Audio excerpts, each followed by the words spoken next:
from the shoestring players. Before I turn the microphone over to them, let's remember about proper behavior in an audience. We watch and listen to the performers, and we clap at the end of each performance. We thank them. Now here's Miss Kristen and Miss Tina. Thank you. All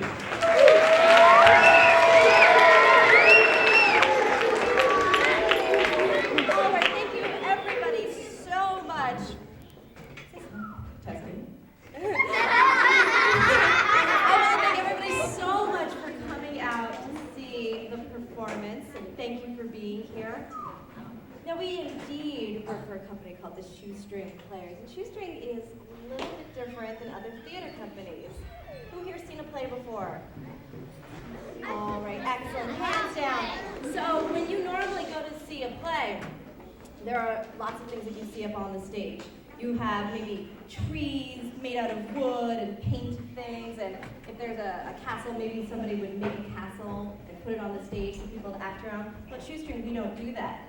Instead of making scenery with wood and construction paper and glue and paint, we act it out. We act it out. So we don't use any scenery, we don't use any props, and we don't wear any fancy costumes. We just perform in very normal looking clothes. So you're not going to see anybody change outfits, and you're going to see our actors playing a whole lot of different things. Besides playing characters, like the heroes and the heroines of our stories and the kings and queens in our stories, they're also going to be acting out things like a withered old apple tree and a pond and a lake that splashes. And they're going to be acting out forests, many different types of forests. And they're going to be acting out all those things using their bodies, their faces, and their voices. So what's very important about Shoestring is that our characters are going to take their imagination and mix it up with your imagination. And together, we're going to create everything that we need to do our play. So first up is Mrs. Crowley's class.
where winters are long and dark and cold, and people make up weird stories like this one because, well, there isn't much else to do.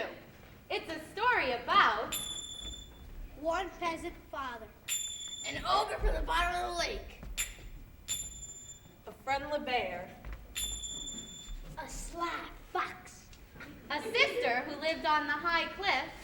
Hi, Cliff! a wicked witch named Boo. And the heroine of our story, a girl named Pam Pouch. Pam Pouch was sweet and pretty and kind. She was called Pam Pouch of the Silver Teeth because whenever she smiled, she lit up the air like a burst of sunlight. One day, Pam Pouch went out into the woods to pick berries.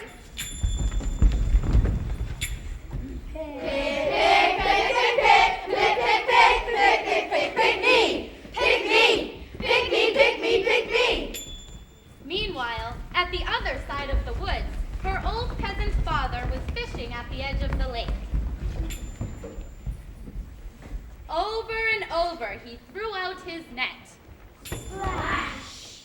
No! Nothing. Splash! No! Nothing again. But on the third cast, he caught something.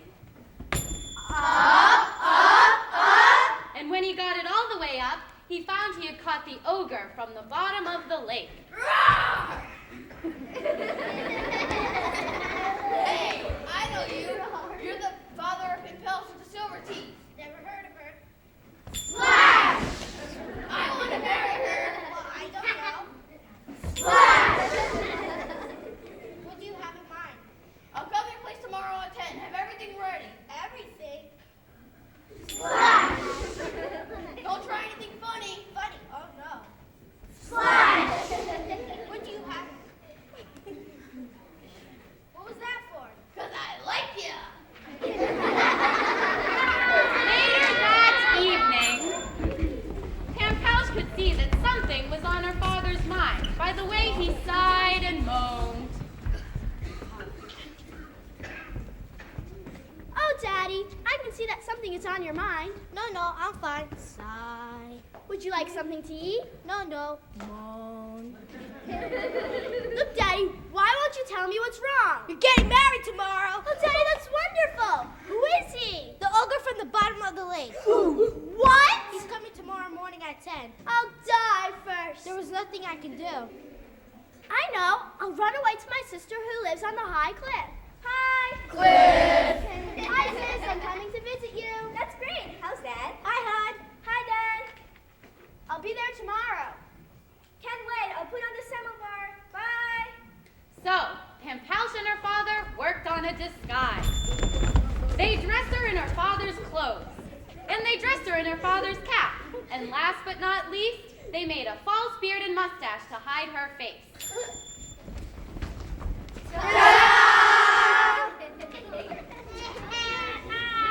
Okay, now run as fast as you can. Don't laugh. Don't smile. Give the whole thing away. By then it was morning. They could hear the sound of the ogre's heavy footsteps approaching. So Pam Pouch began to run. She ran and ran, and soon she ran out of breath. But the ogre was close behind. I am? Where? So she hid herself in the forest. Have you seen them now? She went that way. Have you seen them now? She went that way. No. Have you seen her? She went that way. Have you seen her? She went that way. When the ogre was gone, Pam Pouch began to run again. Come on! She ran and ran. Along the way, she saw a group of women on their way to Pam Pouch's wedding, singing the wedding song.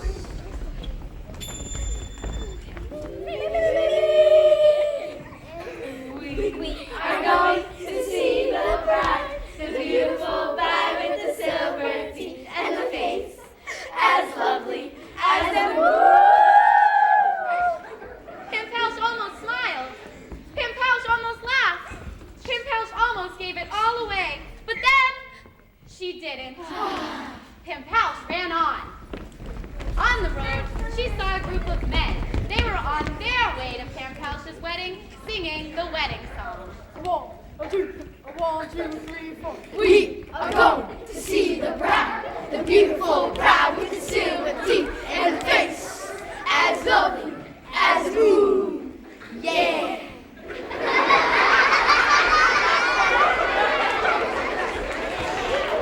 Pam Pouch almost smiled. Pam Pouch almost laughed. Pam Pouch almost gave the whole thing away. But then, she didn't. Pam Pouch ran on. She was getting nearer and nearer to the high cliff where her sister lived, when suddenly on the road she saw an old woman. It was the witch, Brook, the mother of the ogre from the bottom of the lake. She was on her way to Pam Pouch's wedding, singing the wedding song. Holla! Kid! I'm going to see the bride, the beautiful bride with the silver teeth and the face as lovely as the moon. Pam Pouch almost smiled. Pam Pouch almost laughed. But then, she did. I know you. You're Pam Pouch of the silver teeth, and you're gonna marry my son. I'll die first. And the chase was on. Pam Pouch ran and ran, with Boobercoo close behind. At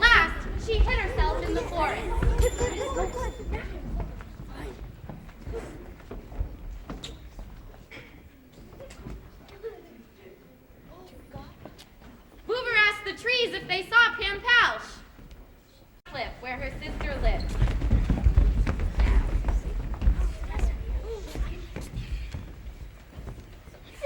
Sister! Hi! Cliff! Throw down a rope ladder! Oh dear, I don't have a rope ladder. Well, how did you get up there? I don't remember. That was a long time ago. Hoover Cove is right behind me. I know. I'll make a rope ladder. Stop for time. Hurry! So, Pampouche climbed a tree, just as Boovercoo ran up. Aha! You think you'll get away with that? Just you wait and see. So, she knocked out one of her teeth. Ew! Cool. And she pulled out a bone from her little finger. Ew! Awesome. And she made a little axe and began chopping away at the tree. Chip, chip, chip. It's a good thing old Boovercoo forgot about her magic. Hey! Oh, yeah.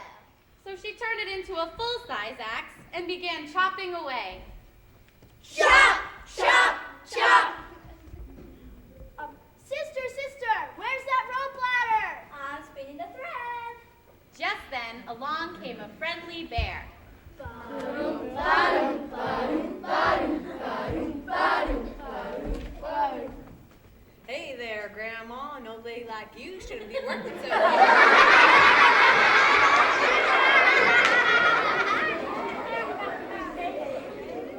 Well, I am kind of tired. Here, help. So the bear took the axe down to the lake and threw it out as far as she could. Splash! Old Boovercoo was fit to be tied. She went down to the lake and swallowed up all the water in one big gulp. She found the axe and let all the water out. Then she went back to chopping down the tree. Chop, chop, chop. Sister, throw down the rope ladder. I'm braiding the thread. Let her talk about herself. Chop, chop, chop. Just then, along came a sly fox.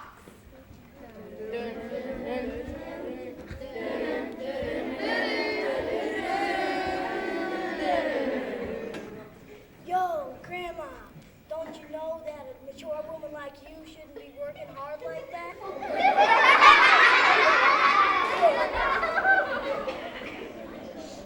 Well, I am kind of tired. Here, let me give you a hand.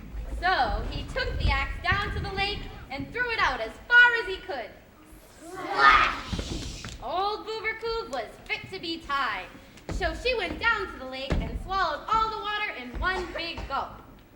She found the axe and let all the water out. Then she went back to chopping down the tree, harder than ever.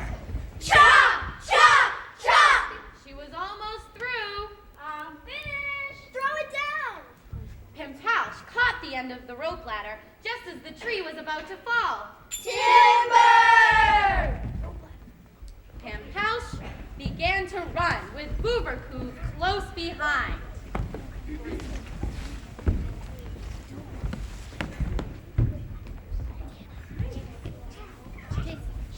Higher and higher they climbed. Oh dear, it's only a matter of minutes. Faster and faster they climbed. You said she was bringing a friend. On and on Pampouche climbed, with Boovercoo close behind. There was only one thing for Pampouche to do. She looked at old Boovercoo in the eye, and she smiled. And that was the last Pampouche ever saw of Boovercoo. So tell me every little thing. And Boovercoo was reunited with her ogre son. Can't you do anything right? But Mom! Splash! After all I've done for you? But Mom! Splash! These are the things that I get? But Mom! Splash! And that's The end!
class today.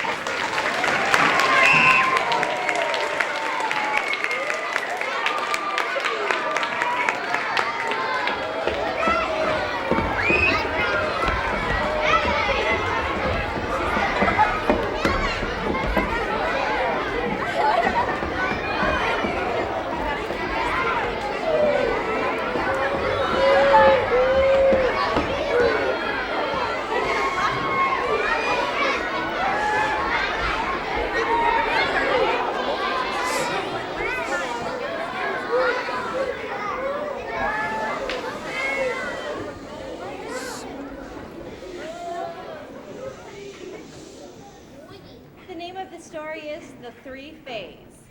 This story comes to us from Romania. It's very long and very silly, so we've shortened it and made it even sillier.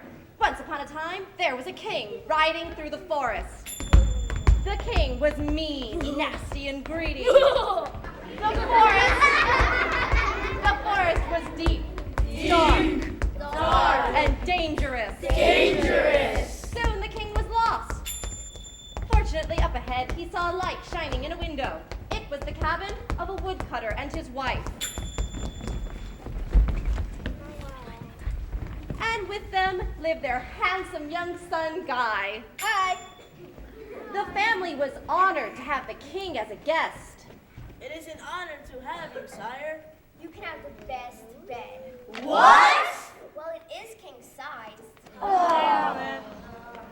So they gave him the best bed and went to sleep.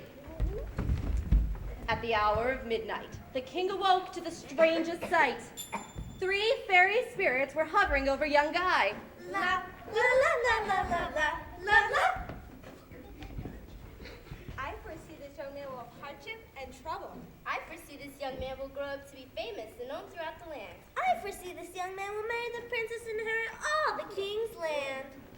And then they were gone. La la la la la la la la la. In the morning, the king had a wicked plan. He said that he would give young Guy a letter to the queen. Does anyone here read or write? No. Good. What the king wrote was not what he had promised.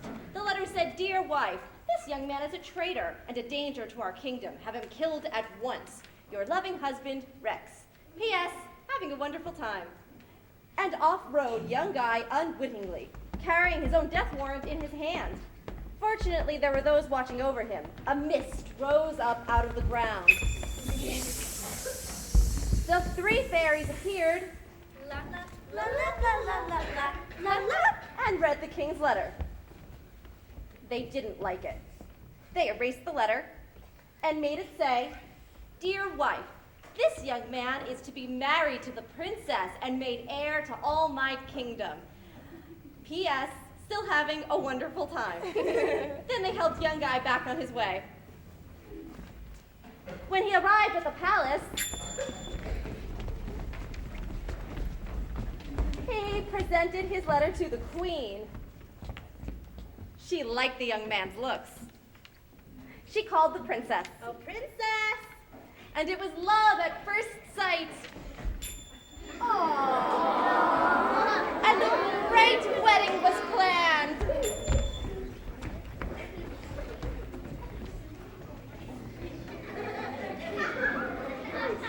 And the officiant said, I now pronounce you. "Stop the wedding!" And this is where our story really begins.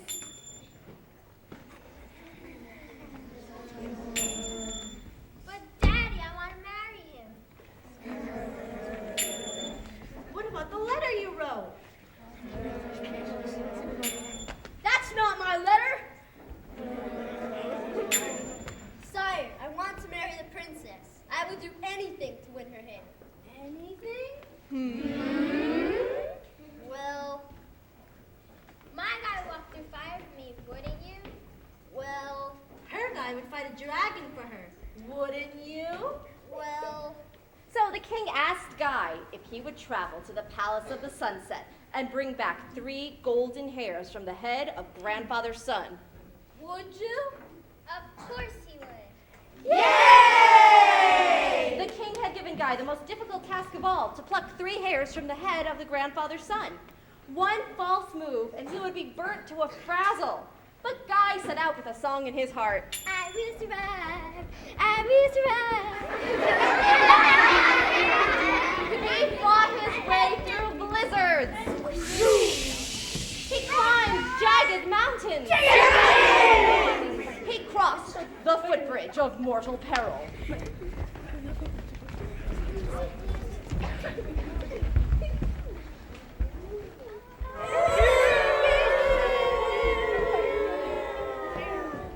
Actually, he didn't have to do any of those things. What? I did not? No, he could have taken the ferry. Now she tells me. There was an enchanted ferryman who had been stuck for 20 years, pulling his ferry boat back and forth across the river. Hey, enchanted ferryman. Where are you going? So Guy told the ferryman that he was going to the palace of Grandfather's son to pluck 3 golden hairs. The ferryman asked Guy to do him a favor. He wanted Guy to ask the grandfather's son when someone would come along and relieve him from his enchantment. When they reached the other shore, the young man stole a horse. Borrowed Borrowed a horse and rode as fast as he could towards the Palace of the Sunset. On the way, he passed a village where there stood a withered apple tree.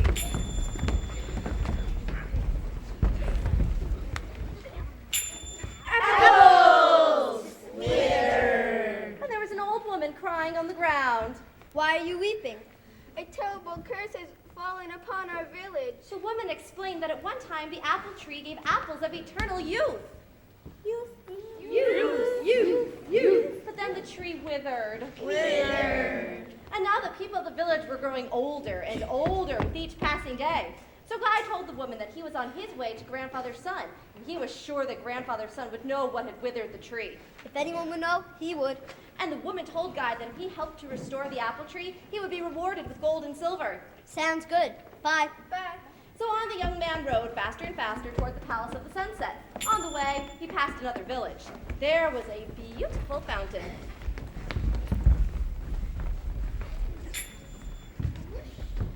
Splash, splash, splash. Whoosh. Splash, splash, splash. But it was all dried up. And beside it, there was a young man weeping. Why are you weeping? A terrible curse has fallen upon our village. The young man explained that at one time the fountain was sparkling with the water of health. Splash, splash. Splash, splash, splash. It would heal all wounds and restore the sick. But one day the fountain had dried up.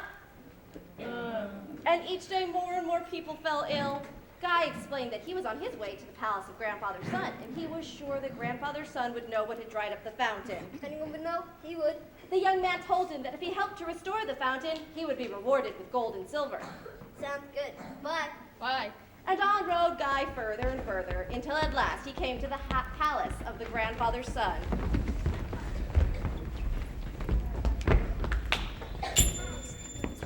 Palace. Sun. And there were the 3 fairy spirits who had been watching over him. We have been watching over you. We know why you are here and we want to help you. You better hide or you'll get burnt to a frazzle. Just then, they heard the steps of Grandfather's son approaching the door. As usual, he had had a long and difficult day. Boy, I could really use a nap. I'm fried. And so they all went to sleep. The first fairy awoke and told the grandfather's son that she had had a horrible dream about an apple tree that gave eternal youth, yet it was all withered up.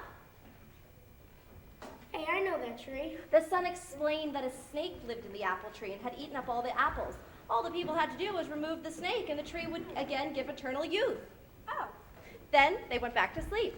And not before long, the second fairy awoke from a terrible dream. She told the grandfather's son that she had had a horrible dream about a fountain that sparkled with the water of health, but that it had dried up.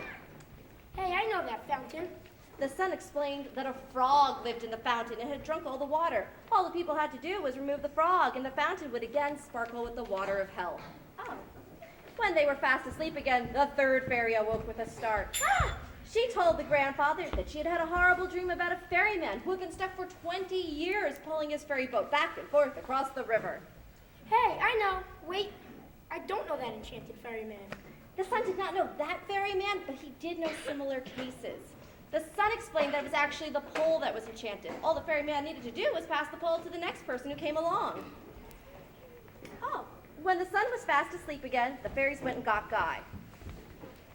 He sneaked over to the grandfather's son and plucked 3 hairs from his head.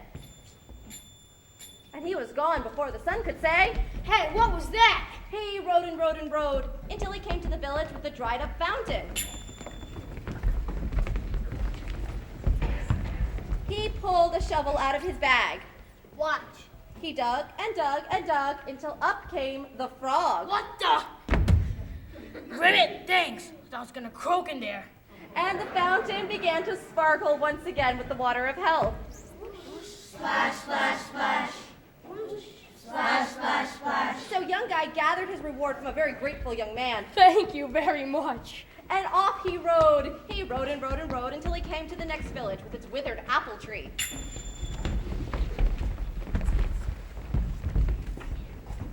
He pulled out his shovel and said, Watch. He dug and dug and dug until up came the snake.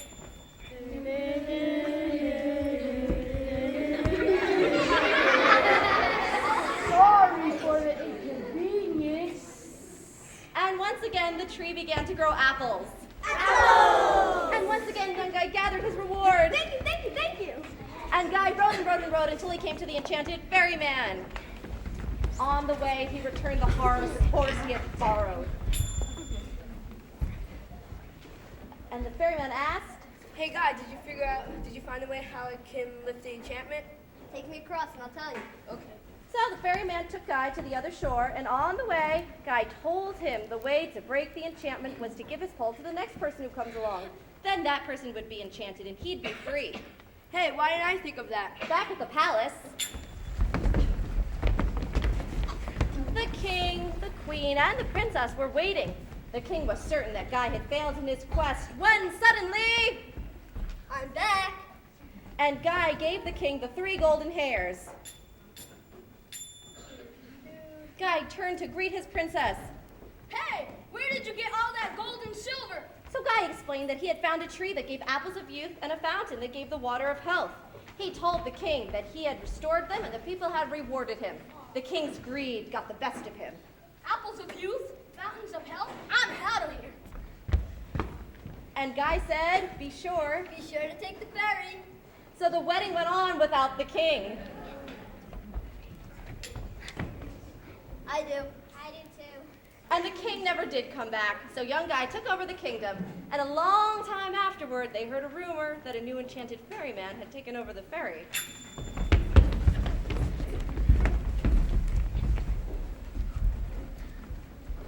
Help! Help! Help! Help! Somebody! Somebody, somebody, somebody. The end. The end, the end, the end.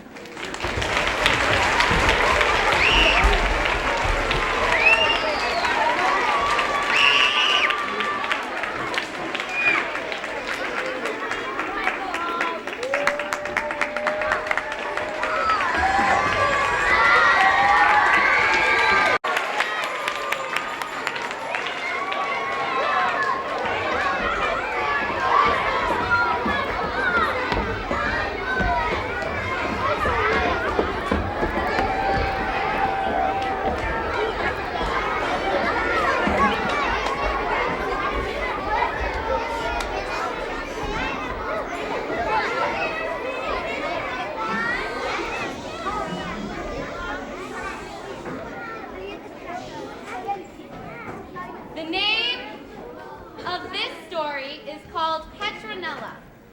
Once there was a land called Sky Clear Mountain. Sky Clear Mountain! Woo! And in that land, there was always a queen named Queen Blossom. And there was always a king named King Peter. And they always had 3 sons. The first son was Prince. Michael. The second son was Prince. George. And the third son was always called Little Peter. In time, the three sons grew up and went off to seek their fortunes. Where the first son went, no one ever knew. Where the second son went, no one ever cared. Bye, everyone. But the third son always went out and rescued a princess. Help! Help!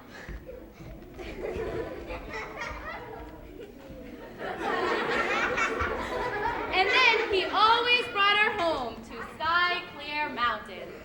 This went on year after year, generation after generation, until one year there was a queen named Queen Blossom.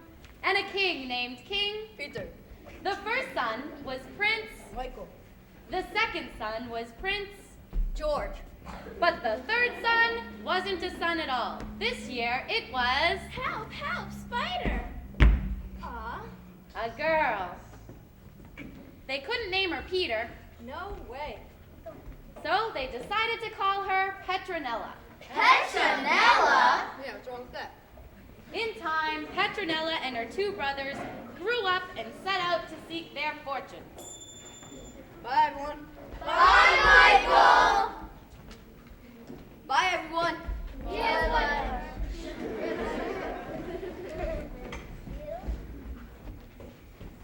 The king thought it was impossible for Petronella to join her brothers.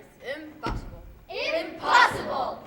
Listen, Dad, I'm not sticking around this boring old castle. I'm going out to seek my fortune, too. Impossible. Impossible! I'm going out to save a prince if I have to save one from something myself, and that's that. And so, Petronella and her brothers went out into the countryside and traveled around. They traveled over mountains.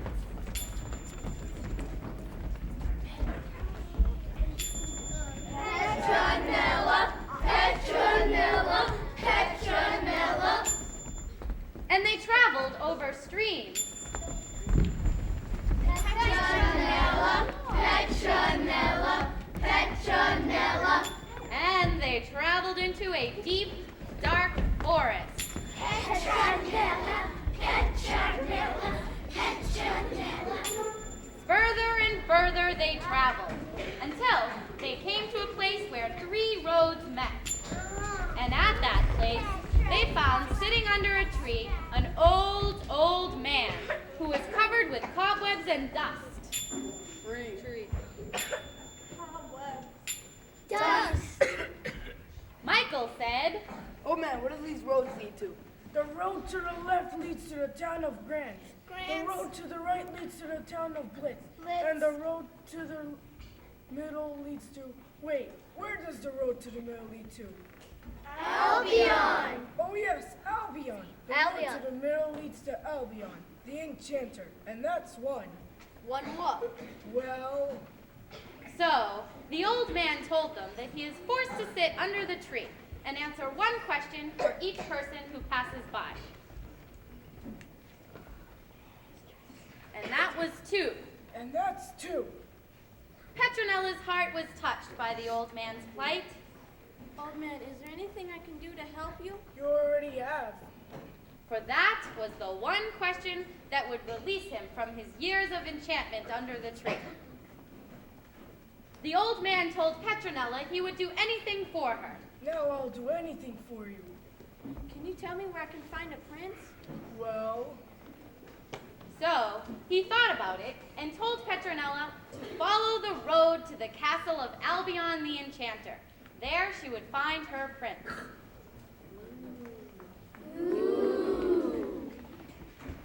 Well, my fortune awaits me in Grants. Bye, Michael. Well, I'm off to get an education blitz. Bye, everyone. And so Petronella and her brothers went their separate ways to seek their fortunes. Petronella asked the old man how she would rescue the prince when she got to the castle. The old man thought that was a good question. good question. He told her that legend has it that Albion cannot refuse anyone work. When she got to the castle, she would have 3 tasks. He must reward you at the end of each and every task. At the end of the first task, she must ask for A comb for her hair. A comb for her hair. At the end of the second task, she must ask for A mirror for to look in. A mirror for to look in. and at the end of the third task, she must ask for A ring for her finger. A ring for her finger. And so Petronella went out on her own to the castle of Albion the Enchanter to rescue a prince. When she arrived at the castle, she saw a handsome young man sitting on the front lawn. Is this the castle of Albion the Enchanter? Why, yes, I think it is. And who are you? My name is Prince Ferdinand of Fine Bright. Can you step aside? I'm trying to get a tan. Just then, from inside the castle came Albion the Enchanter. Dun dun dun dun dun dun dun dun dun dun dun dun. Hello, my dear. What is it I may do for you? So Petronella told Albion the Enchanter that she was looking for work. Well, of course Albion could not refuse her work, but he did tell her that she would have 3 tasks. If she completed them, she would be rewarded. However, if she failed, she must die. So what do you say? Well, So Albion led Petronella to a small stone house. It was there that he kept a kennel of vicious How? Who let the hounds out? Who let the hounds out?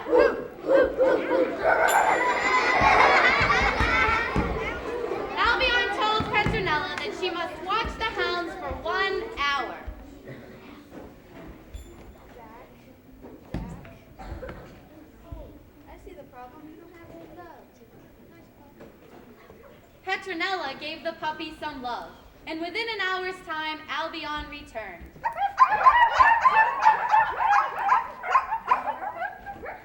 I see you are very brave. So Albion had to reward Petronella. He asked her what she wanted. I would like a comb for my hair, please.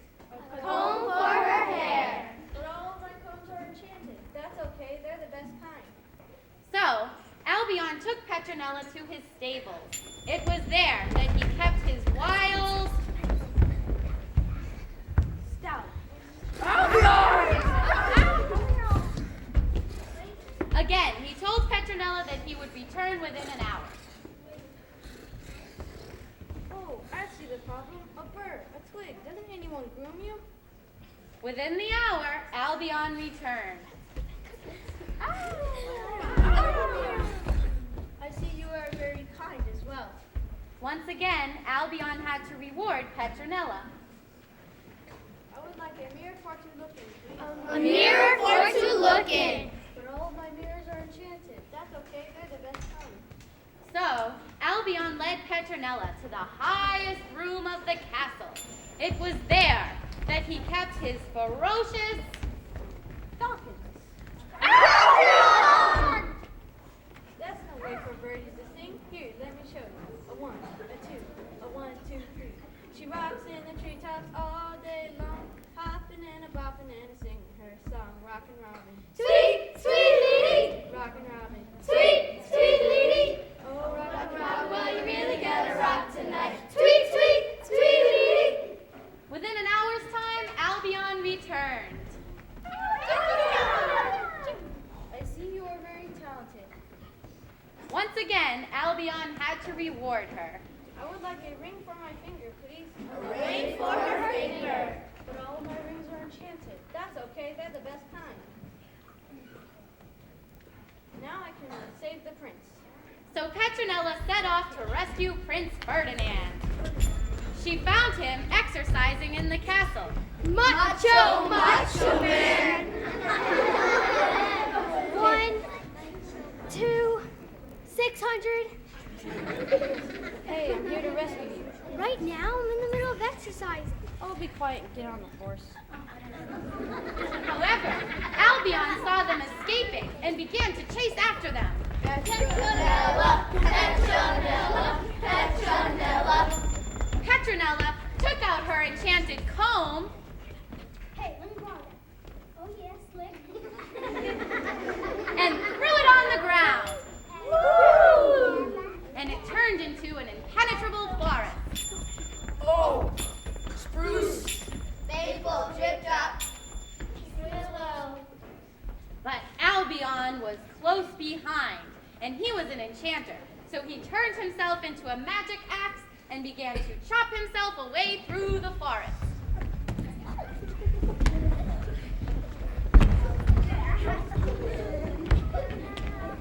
Now where did they go? The chase went on, but Albion was gaining fast. So again, Petronella had to think fast. So she pulled out her magic mirror and threw it to the ground. And it turned into a shimmering lake. Shimmer, shimmer, shimmer. Albion called for Petronella. Petronella. But Albion was too far away, so he decided to turn himself into a magic fish and swim across the lake. Shimmer, shimmer, shimmer, shimmer, shimmer. And again, the chase was on. Petronella had the lead, but Albion was gaining fast, so she knew she had to do something quick. So she took off her magic ring and threw it to the ground. It just lay there. Oh. And Albion thought he had them at last. But when he stepped on the ring, it leapt up and trapped him. Albion called for Petronella. Petronella. But his magic could not set him free from the ring. And Petronella could not let him starve to death in the ring. So she told Albion that she would release him if he would set Prince Ferdinand free. Set Prince Ferdinand free? Yeah. But I've been trying to get rid of him. Albion told her that Ferdinand came to stay the weekend and never left. He told her he's been trying to get rid of him ever since. Then why were you chasing him? I wasn't chasing him. I was chasing you. Albion explained that she was so brave and kind and talented that he wanted to marry her. Well, better a wise enchanter than a selfish prince. Oh, man. So, Petronella took her enchanter back to... Sky clear mountains. Woo! And it was there that they reigned together and lived happily ever after. Hey, wait a minute. Hey, wait a minute. How am I supposed to get home? She said the only horse. And that's... The end.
night in June that Daniel O'Rourke made his way through the fields and woods and under the starry sky to get to the big party at the manor house on the hill. Little did he know that the little people were abroad that night.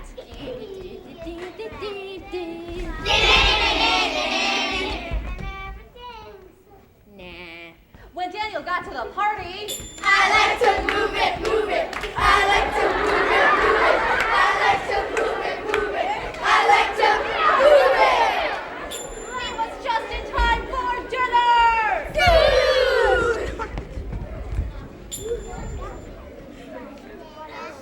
Pass the hard-boiled egg. Hard-boiled eggs. Scoop and a pass and a gobble it up. Scoop and a pass and a gobble it up. Scoop and a pass and a gobble it up. Scoop and a pass and a gobble it up. Pass the goose liver. Goose liver. Scoop and a pass and a gobble it up. Scoop and a pass and a gobble it up. Scoop and a pass and a gobble it up. Scoop and a pass and a gobble it up. Pass the green cheese. Green cheese. Scoop and a pass and a gobble it up. Scoop and a pass and a gobble it up. Scoop and a pass and a gobble it up. Scoop and a pass and a gobble it up. Ew. God, I like green cheese. It was after midnight when Daniel started home.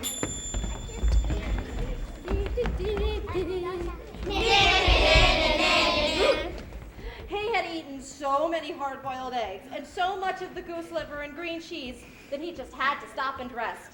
Little did he know he had stopped to rest beside 3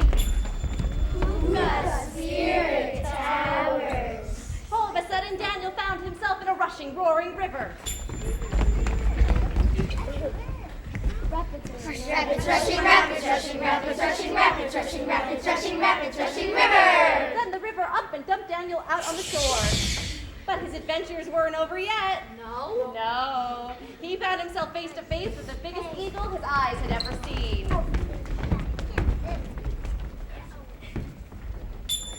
Daniel O'Rourke, what brings you here? Daniel told the eagle his adventures from the party to the river, and all he wanted to do was Go home. Don't worry, Daniel O'Rourke. Hop on my back and I'll fly you home. So Daniel mounted the eagle's back, and away they flew. I can't help thinking this is all a bad dream. Must have been one of those hard-boiled eggs I ate.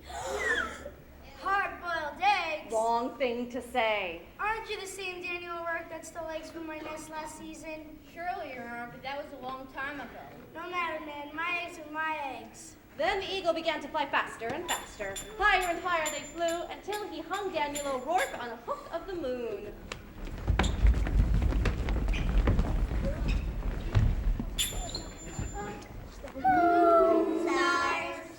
Help, help. Well, Daniel kicked up such a fuss that he woke up the man in the moon. So Daniel told the man in the moon his adventures, from the party to the river to the eagle. And that all he wanted to do was Go home. Sure, it's a wonderful tale you tell. I can't help thinking this is all a bad dream. It must have been some of that green cheese I ate. wrong thing to say.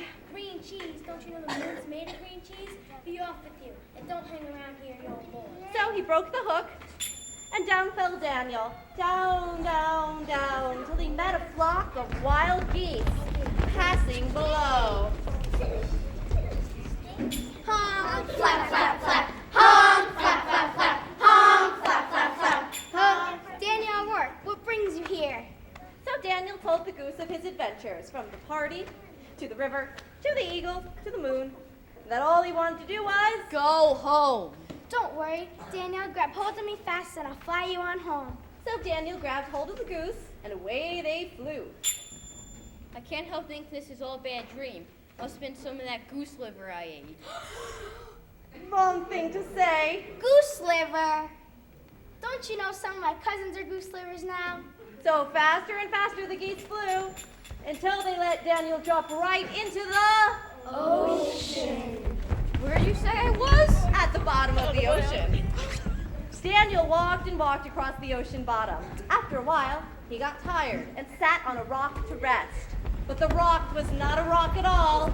The rock was a whale, and the whale began to spout. Whale, whale, whale. Splash, splash, splash. Higher and higher the whale flung Daniel, till at last he came down on good solid land. But his adventures were not over yet. Standing over him was another figure. It had long, pale fingers and pale gray hair. And right away Daniel O'Rourke knew it had to be his Mother. Daniel Rourke, where have you been? I've been waiting all night. And Daniel told his mother of his adventures from the party, to the river, to the eagle, to the moon, to the geese, to the ocean. And all he wanted to do was Go home. Daniel, don't you know strange things happen to you when you fall asleep beside 3 Puka spirit towers. And Daniel O'Rourke never did it again. No way. And that's The end.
Boys and girls, our 5th and 6th graders performed wonderful folk tales for us, fairy tales.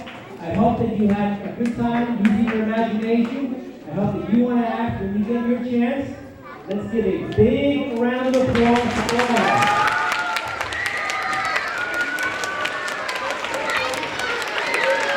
And let's also give a big round of applause for Miss Tina and Miss Kristen.